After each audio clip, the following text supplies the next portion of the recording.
পরবর্তী প্রশ্ন করেছেন, যখন আইসল্যান্ডে 6 মাস রাত 6 মাস দিন থাকে তখন তাদের নামাজের বিধান কি, দয়া করে জানাবেন।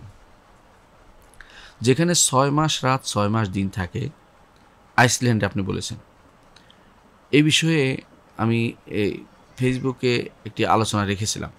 ফেসবুকে আমার ইয়াতে টাইমলাইনে একটি আলোচনা দিয়েছি বিস্তারিত এই বিষয়টি নিয়ে।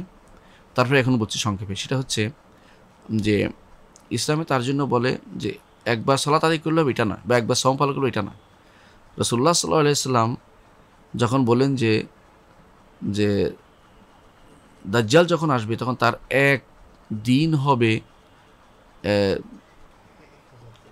এক এক এক এক দিন হবে 40 বছরের মতো, 40 দিনের মতো, 40 বছরের মতো। হ্যাঁ, আরেক দিন হবে এক বছরের মতো, আরেকদিন হচ্ছে 1 মাসের মতো, আরেকদিন হচ্ছে এইভাবে রাসূলুল্লাহ সাল্লাল্লাহু আলাইহি ওয়াসাল্লাম বলেছেন।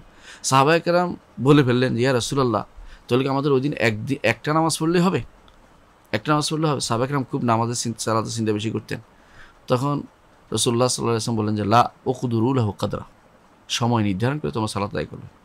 এর অর্থ হচ্ছে সেই হিসেবে আলেমরা বলে থাকেন যে যারা আইসল্যান্ডে আছে বা ওই জায়গাতে আছে যেখানে 6 মাস থাকে, তারা সবচেয়ে কাছের যে মুসলিম রাষ্ট্র যে অথবা কাছের যেখানে দিন রাত আছে তাদের অবস্থা অনুসারে তারা সালাত আদায় করবেন এবং সওম পালন করবেন, একটি মত।